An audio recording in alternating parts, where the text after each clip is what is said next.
Thanks very much, Mitesh. Speak to you soon. Mangalam caught up with the IndiGo CEO, Pieter Elbers, to talk about the growth, the airline, international expansion plans. He began by asking how the industry is dealing with trade uncertainties and how that is sort of impacting flyer behavior. Listen in. Underlying fundamentals of the Indian market, I think, are very strong. And with that, we're very confident that our growth path will continue to be there. One could even argue with some of the relationships between India and other countries, and recently a huge European delegation was here, is strengthening given the overall geopolitical context. So we're actually quite optimistic on that outlook, and we did not make any adjustments to our plans. All right, so you haven't made any adjustment to your plans. The domestic market in India is fairly strong.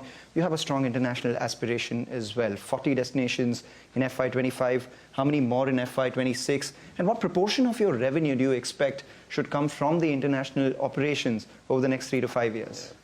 Well, it's a good point. I think India was to some extent underserved, and a lot of the hubs were actually placed outside the geographical scope of India itself.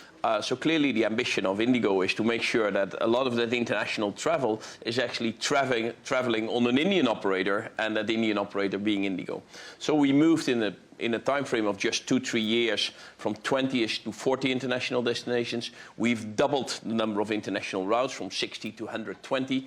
I do expect for the next year in the range of 10 new destinations to be added, more routes also to be added.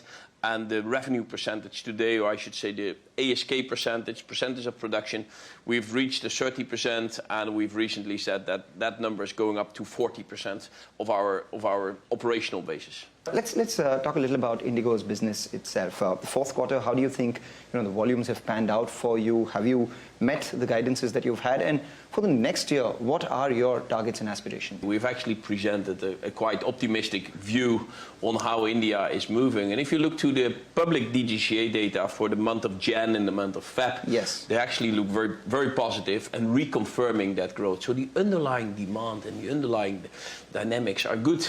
So we have been able to live up with our capacity guidance. I mean, if you take a ballpark number for aviation, and I would guess for hospitality, it's not dissimilar, GDP times 2 in a market which is underpenetrated. So if we take that 6 to 7% of GDP growth, which is taking place in India, you have a kind of figure where the growth is ended. For next year, we estimate, again, a early double-digit growth number going forward.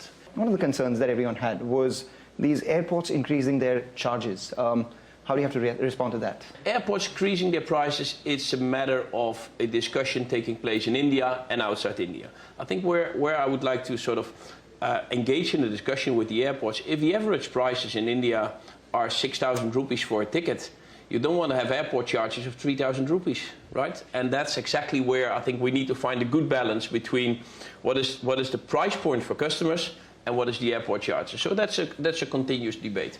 Having said it on a more positive note, the quality of airports in India is getting better by the day, and that's a very important aspect. Well, important conversation over there.